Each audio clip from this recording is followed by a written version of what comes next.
What's going on, everyone? It's Sheena, aka Sheenapreneur, your favorite veteran. Today I wanted to come and talk to y'all about the 5 easiest contracts to get started, part two,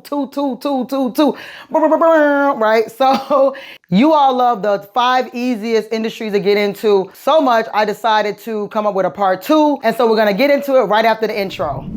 Hey everyone, welcome to my channel. Here on the Sheenapreneur channel, I share information about government contracting, veteran business content, and other business tips. Yeah, so y'all was like, yo, this is great. We love this. We need more. And I'm like, okay, well, there's more because there's a lot of industries that I know about, or I know people who are in the industries, or I've done them myself, or I've at least explored them. I wanted to just give you like a part 2 because some of these are easy, right? But I want to explain, of course, how some of these intricacies in these contracts really are, because yeah, it might be easy, but there's going to be some things that you're not going to think about. So I wanted to make sure that I explain this to y'all, because if you don't know, you're going to make mistakes. And when you make mistakes, you muddy up the market for everyone else. You got to know what you're doing. Now, I always say when you go into something like in government contracting, I really want y'all to go into something that you understand and something that you've done before. But there's sometimes you're like, Sheena, I just need to get my foot in the door. I need to get something popping, you know, and that thing might end up being your thing. So I'm here to share my experience and some of the industries that I feel are the easiest ones. So it's like 1 through 5, but this is a part 2. So I'm just gonna say 1 through 5 again, and then you just know that this is another video with 5 easy, right? Y'all with me? With me. Okay, boom. So number 1 would be selling paper products, okay? So recently, my team has decided, hey, this is a good contract. Like, we saw one for a school system, a county school system here in Georgia, and I was like, yo, this is like great, because really they're telling you exactly what they want. They're telling you how much they really need and what schools and how many things need to be replaced. So when I would say replace, we didn't know at the time that it was more than just paper products. They actually want the receptacles that the paper products go into. So the toilet paper holder and the paper towel holder, they want those and the actual paper products, and they want those delivered, I believe it was like on a monthly basis. I gotta go back. We're actually still working on that contract right now. So with that, I'm like, wow, this is not hard. There's a lot of details involved, like, you know, how it's supposed to be delivered, who it's supposed to be delivered to. But if you're thinking about like actual ease, like you're delivering paper products at the end of the day. Like, we've all used paper towel, we've all used toilet tissue. So I was like, this is a really good thing, especially when they're telling you exactly what they want. And what was interesting about this one is I asked a lot of questions. So side note, when you are working on a bid, like something where you pulled it from the internet and you got to like follow all the steps. This is not like a hookup type thing. This is like the straight bidding process. You always try to get the opportunity before the last date for questions. So what that means is you pull something down off the interwebs, April 8th, let's just say it's due May 8th. Sometimes halfway through the time period that they give you is the last date to ask questions, right? So usually you ask questions via email, or they might have it within a portal. I believe Bonfire actually has a portal that you can submit questions through, and there's some others. But basically, if you're gonna be submitting them via email, what you're supposed to do is read through the entire proposal. Y'all don't be reading. Read through the proposal, okay? And then anything that doesn't sound clear, you submit those as questions. Now, how I tell my students, right? This is like exclusive. This is exclusive. For those who are not my students, this is exclusive information. But you're looking for errors. That's how I look at it. When you're looking at a proposal, it's like you're looking for errors. Okay, I might actually do a whole video on that. But you're looking for, this doesn't make sense. Let me ask a question about that. That's what you're supposed to be doing. You're not hurting anyone by asking these questions. I don't care if 100 people are going after that opportunity and there are, 200 questions. They are supposed to answer every single one of them. And some of them might be redundant. And that really helps you in your practice when it comes to looking at bids, because you submitting questions, you get in the habit of submitting questions. Then when the answers come out, then you're gonna get used to the types of questions that other people ask as well. It may be a question that you never even thought about. So paper products was interesting because they literally, and this is with a lot of products too, and you don't have to use dibs. Paper products can be purchased from any agency, federal, local, whatever. They just want the product. It doesn't have to be through dibs. It doesn't have to be through DLA, even though I have a fantastic video with Day who is he's like the DLA Dibs master. So I'm gonna go ahead and leave. Actually, I'm gonna put the card up here. He talks about Dibs and DLA, and he has tremendous success with it. No knock on DLA, no knock on Dibs, but there are agencies that still buy products through regular means. And so they tell you exactly what they want. And sometimes they might say you can do a comparable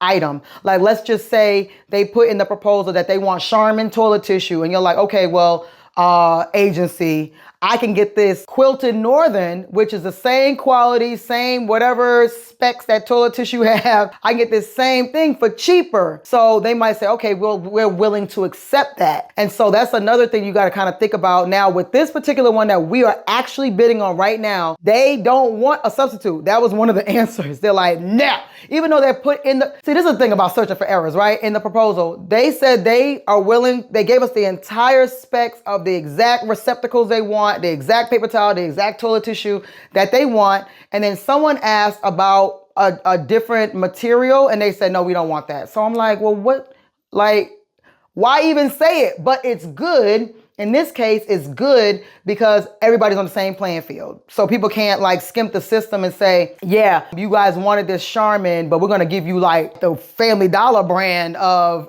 toilet tissue. No knock on Family Dollar. Toilet tissue is toilet tissue, kind of, maybe. But like, it's really about everyone is going to be on the same playing field because everybody's going after the same exact material. So, which could be a gift and a curse. We don't know that yet, but we're still going to go after it because that's what we do. We bid on contracts pretty much every week or whatever something comes out. So that is the number one thing, selling paper products to the government. You don't have to do DLA. You don't have to do Dibs. It could be a county. And one of the biggest agencies of buying products is the Department of Corrections. The Department of Corrections, wherever. They're usually buying food. They're buying paper products, they're buying all these other things. So just make sure that you check that out. And if you want to sell products and you feel like that's a better thing for you because you have the upfront capital to purchase these items, or you have the vendor credit, which you have to make sure you have the vendor credit or some kind of credit card or something to purchase products. But if you're like, that's more my thing, I don't want any employees, I just want to drop this ish off and go about my business, totally fine. You don't have to register on these other agency sites. You can just do like the local agencies or the federal government because they buy stuff as well without going through a lot of rigmarole, you know, whatever your flavor is. But I'm just letting you know, I'm sharing the information. So paper products is number one. So switching gears, the number two thing is that I feel like is a pretty easy contract is construction cleanup. So my student, Shanita, you know, she's my star student and I have her video up as well and I'll leave it in the description as well. But she just kind of brought to my attention how she went about construction cleanup. So for me, we had been putting that down as, I believe, I'm not sure if it has its own NAICS code, but it falls under construction because usually with the construction crew, they're gonna include construction cleanup. But a lot of times they don't want to include it. So, and they usually have to hire labor staff. So you got your construction workers, your skilled laborers, and then you got to go out and find some people to do the construction cleanup. And they may not want to do that. They may not have the manpower to do that. They may not even have, you know, like the wherewithal to go and find people to make sure that they clean. And those people that they find may not be experts, blah, blah, blah, right? So construction cleanup is actually quite easy, but essentially the way in could be a little bit easier. So the way I would go about construction cleanup is connecting with a construction company. So reaching out to a construction company and just asking, do you have a construction cleanup crew? Like, that's it. And with Shanita, she told me she did exactly that. Now I knew about it before she spoke about it, but it just kind of reiterated that she contacted a construction company and was like, hey, are you willing to hire out for the construction cleanup? And they were like, oh, not only do we want you to do construction cleanup at the end, we want you to do it throughout because we just have so much going on, so many moving parts. It would be great to have a company come in and know what to look for. And I mean, essentially cleanup is just like the debris, the stuff that's broken, the stuff that needs to be removed off the site for hazardous reasons and stuff like that. So do you need to be an expert? Maybe, maybe not, depending on what type of construction project this is. Now, if they're cleaning up biohazard waste and you don't know anything about biohazard waste, you may want to get some more information before you go after a construction company that is actually doing that. Or if they have that specific project, you may want to steer clear or just be clear about what you're trying to do. Because if they're cleaning up crime scenes or something, it's like, oh my God, you know, it's a lot. Like to that point though, a construction company may have to go in and, reconstruct something where a building collapsed or something like that. And so you might be involved in way deeper than something that you want, because it's going to be like people, it's going to be humans that are going to, not be among the land of the living. And so you may not want to do something like that, but that's a side note. Anyway, so construction cleanup is a good way to get in as a sub. So if you are looking to do some kind of construction or cleaning or something like that, going into that as a subcontractor may be the easiest path you can get into it, because they're usually not separated as a separate thing. Sometimes I've seen where they're called like debris removal or debris management. So if you are going to go into some kind of construction cleanup, that's usually what it's going to be titled. As y'all know, litter pickup is like my favorite, and they also sometimes name that debris removal, but usually it's going to be like they'll have it heavy debris removal or something like that for construction cleanup. So you just gotta have to read the scope of work and make sure that it's something that you are willing and able to do, because you're gonna more than likely need a dumpster. You're gonna need heavy machinery to pick up some of the items that need to be scrapped. You have to know how to scrap, because it might be recyclables, it might be metals, steel, and you have to recycle those in specific ways. So be very, very clear about what it is. Y'all, I'm telling you, if a company hires you as a subcontractor, please believe they want you to be successful, period. They don't want this project to fail, because if they're going out on a limb and trying to give you work, whatever the case may be, maybe it's supposed to be saving them time or saving them money, or they just want to help you out. If you don't understand something, you need to talk to your prime contractor, because it's just so dangerous to go into something and be like, oh, it's no big deal, and then you end up messing up the whole contract for everyone. So just always have that line of communication open with your prime, something that's not really talked about. So I want to make sure that you guys understand that. So that was number 2. So number 3 is promo materials. So again, another video I did with Keel, and he's the owner of Bizlia, and he does promotional materials on the corporate side. Now you can do promotional, and the same thing with Brent Archie, actually. He did promotional materials too. That's where that $3.2 million for pens came into play. So that's also gonna be in the description. But basically, promo materials is something that you can but you can get into that in different ways, because offer this to an agency that you see needs it. Like for me, I'm a retired warrant officer, so I was in the Army for 20 years. And in one of the companies that I was in was Army Reserve Careers Division, which is like the Army Reserves, but it was for retention. So all the people who were used to be in, they were doing their best to try to get people back in. It wasn't like recruiting, it was retention. If you re-enlisted, they were that agency, that company that would keep people in or bring people back in. So they did a lot of promo materials.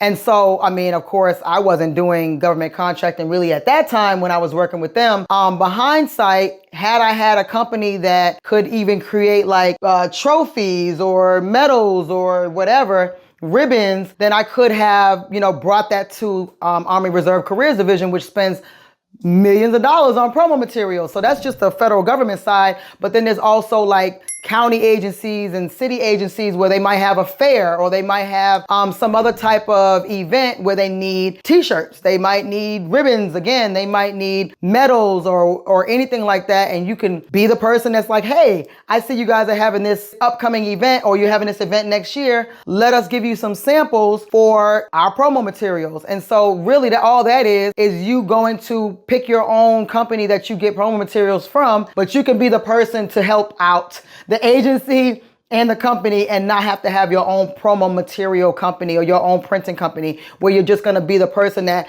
brings these two people together. Because the premise is this agency is usually, and they may not put it out for bid. They may know someone that knows someone. You want to be the person that they know. So for every event that they have, they usually have to have some kind of materials. And outside of paper, essentially, they're going to have to outsource that. And so that could be you. You can be the promo material person. So that's just a simple one where you could just, if you've ever had to buy t-shirts, if you've ever had to buy pens where you had your company logo on it or something like that, and whatever company you used, or if you already know someone that does this thing, then you can also do that for an agency. That may be more of a conversational type contract where you go to an agency and you communicate with them. Hey, I see that you guys need this, or do you want this? Here's what we do. Give them your capability statement with your promo, information on there, and maybe have a sample or two for them to experience essentially. And then you could easily turn that into a contract, or sometimes they put it out for bid. I haven't seen a whole lot, oh, maybe I wasn't looking either, but I haven't seen a whole lot of contracts that are related to promo, but they're really big on the corporate side. So on the corporate side, again, Keel talks about how he walked into a PNC and they had an umbrella station when you first walk in, and they were just plain black umbrellas. And he's like, oh, you guys need PNC Bank on your umbrellas. And they're like, oh my God, that's a great idea. So it could be something as simple as that, where that person in that particular bank was a decision maker and they made a decision for the whole company and it worked out that way. Of course, that's not always going to be everyone's destiny, but you have to start somewhere. Like it's free. All of these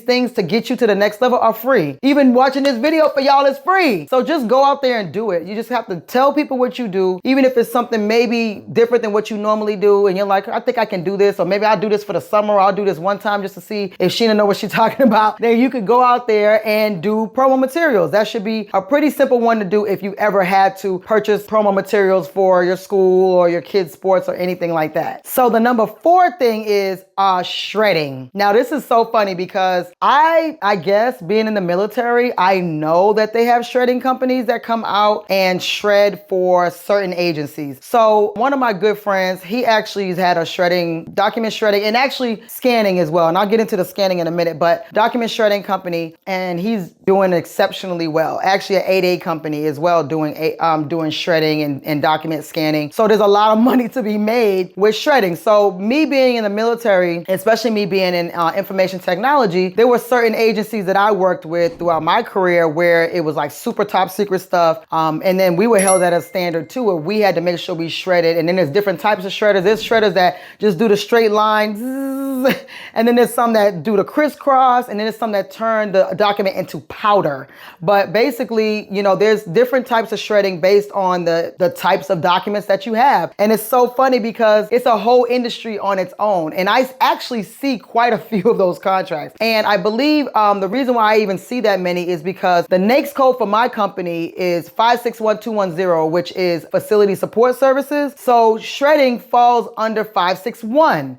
So it's 561 something, something, something. So I'll see a lot of those contracts and I'll usually send them over to my friend like, oh, look what I found, because it'll just say shredding. Like it's literally, that is it. It's not usually accompanied by any other thing. It's its own thing. And so it's not super, super easy, but it is conceptually easy. So what you usually have to do when it comes to shredding, and if anybody's in the shredding industry, go ahead and just say, Sheena, no, you wrong, or no, you 100% right in the comments. Usually, like especially a DOD, a Department of Defense agency, wants someone to come out with a truck that has, commercial shredders or some specific type of shredder on their truck. And then they bring the items, and usually they're in this big giant trash can. Well, it looks like a trash can, but it's like there's a lock on it and there's only a slot for you to slide the documents into. And then that is actually handled by a specific person, and that person has to do a handoff with the company that does shredding. And then that company, destroys the product and hauls it off. That's a whole other part too. They have to haul it off and put it in some sort of location where it's handled, like it's disposed of. And then that shredding company has to give the agency a document of destruction. Sound like Inspector Gadget. But basically, you have to show that you have destroyed these items, because if the stuff is top secret and it gets into enemy hands, then we all know kind of what happens with that. So, it's a real thing. Like people really are paying thousands on thousands of dollars to do document shredding. And I learned a little bit more about it when I had a subcontract that I had where we had to do the cleaning and the carpet cleaning, but it was for a huge 2 million square foot building that had been vacant for a long time because of COVID, and it was infested with a certain vermin. And there were documents everywhere because it was like the Social Security Administration, it was the Department of Education, Department of Labor, all these federal agencies had documents that needed to be destroyed. And so for whatever reason, this particular agency didn't want to pay. The overall agency of this contract did not want to pay for document shredding, but it was like more understood that, wow, these documents, are super, super sensitive and they need to be destroyed because they are damaged. But that's beside the point. Really, it's just understanding that these documents that are just like you would shred your own documents, these are other people's documents. Like someone with all their PII on it. And PII is personal identifiable information, something like that, right? So it is important that these agencies are held to a standard to make sure that they are destroying these documents that belong to other people. There's a training that if you ever work for the federal government or even local government, you know that there's certain training you have to take to say that you're not going to just throw this in the trash or throw it in the dumpster. And we've probably heard about different agencies, especially the VA, the Veterans Affairs. People are dumpster diving and taking these documents out of the dumpster and stealing people's information. So it's really, really important. The job itself is very, very important, even though some people might feel like, oh, shredding, what is that? But it's super important because it could mean a difference between someone's identity being stolen and not. So that's like a semi-easy one. I know I talked about it quite a bit. So you're like, it can't be easy if you're talking about it that much, but it's really like a simple conceptual idea as long as you are following the correct protocols. And so then on that same token, it would be document scanning. So sometimes agencies, they'll group them together because sometimes they want to destroy the physical document and then have that document scanned into the cloud, or at least the secured cloud, hopefully. But that is also a part of it. So if you're like, I don't want to get a truck, I don't want to do all this and this and this, you can also do document scanning. And that is usually there's a couple of parameters involved with that, where that person has to be some sort of certification or some sort of clearance, secret clearance, top secret clearance, blah, blah, blah, blah. So that's another thing that you can think about, whether it's document shredding or document scanning, that is pretty simple to get into. So that was the number 4. The 5th and final one that I think is easy for someone to get into for government contracting is event planning. So if you have been like the event planner for your family or whomever, that is literally a contract. I actually have a good friend who she's in event planning. I mean, this girl is bad. You hear me? Like she, from the beginning to the end, the timing, she bad. She bad. I actually might have her on the channel coming up, but she's really, really good. And even before I met her, there was a gentleman that I met when I was first learning about government contracting. And he doesn't even have to do like half of the things that I know that my friend does. And he was explaining that because he was in the Army, he would literally be a coordinator. He was a coordinator for like existing events or events that were already going to take place. So it's not like he had to create an event and then schedule it and do all this and this. The way he explained it to me, now this is some years ago, so it might be a little fuzzy, but there would be an event. Let's just say it's an annual event for the military, like the military ball. Let's just say it's a military ball, and he would have to coordinate the rooms. That's it, like the hotel rooms. He coordinated the hotel rooms, coordinated maybe the ballroom where it needed to take place, and then charged the government whatever. And actually, if I remember correctly, he said that he had like a credit card. So they gave him a credit card, like what we used to use, like a travel card or whatever, but it's a credit card to book the rooms, and then he would just charge whatever his fee was. Now, he did have to do quite a bit of traveling, I will say, because I think one of the contingencies was he had to actually physically go to the location to make sure that, it exists. So that may be a part of it, but, a lot of us love to travel, so that's nothing. But event planning or coordination is also a semi-easy thing to get into. Now, with that, it may not be as like upfront in your face for contracts that you see put out for bid, but it might be more of a conversational thing as well. Like who is coordinating your event? And this is how this gentleman that I met was able to, get into it, was this, certain agency where they had a lot of money and they used to go to different events because they were retention. They would go and promote the, keeping people in the military or whatever the case, the promotional items. And they would bring them in to coordinate all that because they didn't have the bandwidth to do it themselves. So, that's a really, really interesting one to get into. And even me being a service member, when we used to go to events like yellow ribbon events, if you're familiar with those, they're like, stuff for soldiers before they leave when they come back and stuff like that from overseas.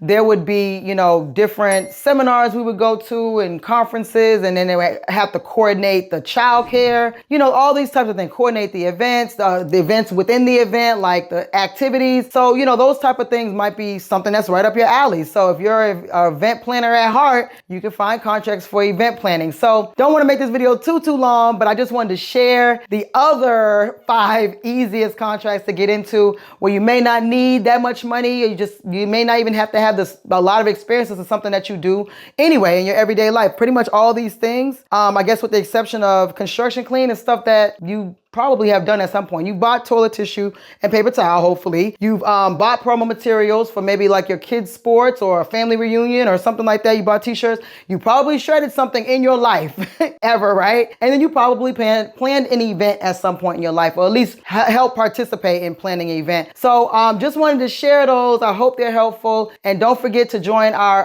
GovCon Moneymakers community. The link is in the description for those who have not joined. We have a bunch of people in there sharing their experiences and helping each other and making connections. And of course, my course, I teach you about federal contracting, local contracting, corporate contracting. I have a special section for my veterans and a special section for those who have never started a business, and it takes you step by step. And then those who have started a business, it's also good to go through those steps as well, because you may not have an attorney, you may not have an accountant, you may not have any of those things. You're like, Sheena, I need help with this, or you may need bonding. And with the course comes mentorship, which means you have access to me to ask questions, to send, hey, does this sound right? Is this a scam? Does this sound right to you? Is this a good thing? And then always make sure that you are asking questions, because what we don't want you to do is to go out there and bid on something, not knowing what you're doing, and then you're muddying up the market for everybody. I say this in every video because it's serious. And War Dogs, they muddied up the market and they changed the whole way we do government contracting because of them being careless. So I don't want y'all to be careless. I want y'all to do it right. So if you work with me, I'm gonna make sure you do it right, because I don't like orange. I don't have orange nowhere. So I don't want you to wear orange either. We're gonna make sure that we do this the right way, because it's too easy. There's too much money out here, and I wanna make sure that you guys get a piece of the pie. So until next time, it's your favorite veteran.